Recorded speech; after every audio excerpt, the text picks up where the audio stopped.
change. Bonjour.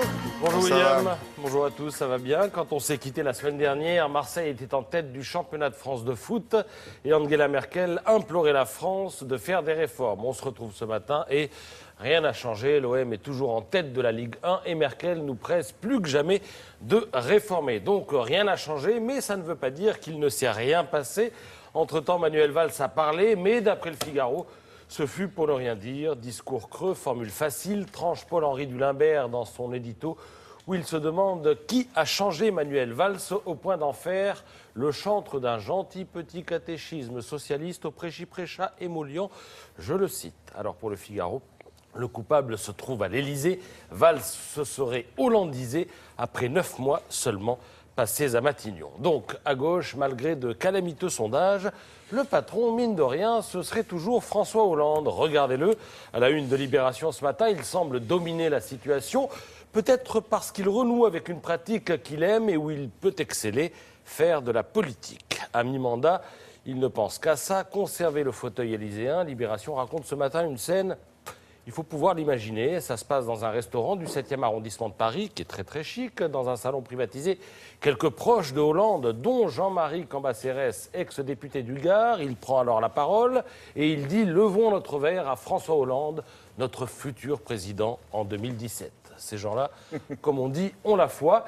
Mais s'il s'exprime ainsi, ça ne peut pas être sans le feu vert du patron, dont Libération rapporte qu'il a déjà donné des consignes à ses disciples. Soyez gentils, multipliez les gestes et les paroles bienveillantes vis-à-vis de Martine Aubry. C'est ce qu'on appelle rassembler ses troupes, réunifier son camp à l'approche du combat. François Hollande sait que la majorité au Parti socialiste se trouve avec les Hollandais et les aubryistes, comme on dit. Il faut donc qu'il y ait rapprochement, mais il ne faut pas donner l'impression que ce rapprochement se fait dans le dos de Manuel Valls.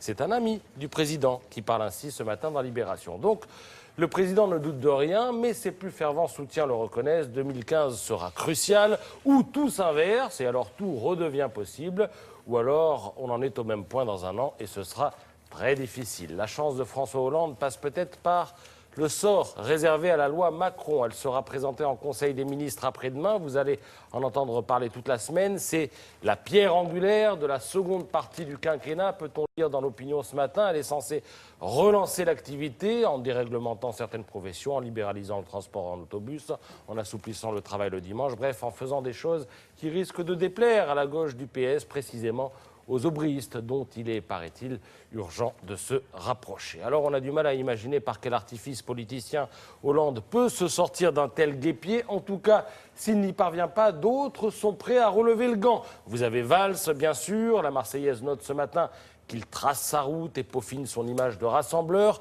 au cas où. Et puis, c'est plus subtil, mais ça n'est pas à exclure. Regardez la une des Échos ce matin, vous y verrez 200 personnalités, des patrons, des politiques, des totems de la culture et de l'économie. Ils ont écrit le journal aujourd'hui, les Échos fait ça une fois par an. Et qui signe l'édito des Échos aujourd'hui? C'est Laurent Fabius. Alors on pourrait s'attendre à ce qu'il ne parle que de diplomatie, puisque c'est le pensionnaire du Quai d'Orsay. Eh bien, pas du tout. Il parle ce matin de la France, de sa créativité, de sa capacité à se redresser, à se rassembler, à se projeter. Je voudrais juste dire que Laurent Fabius a 1 an de moins seulement qu'Alain Juppé. La météo maintenant avec Anaïs Badiaï, un peu moins frais. Ça dépend des régions, marquées. Prenez le large en regardant la météo.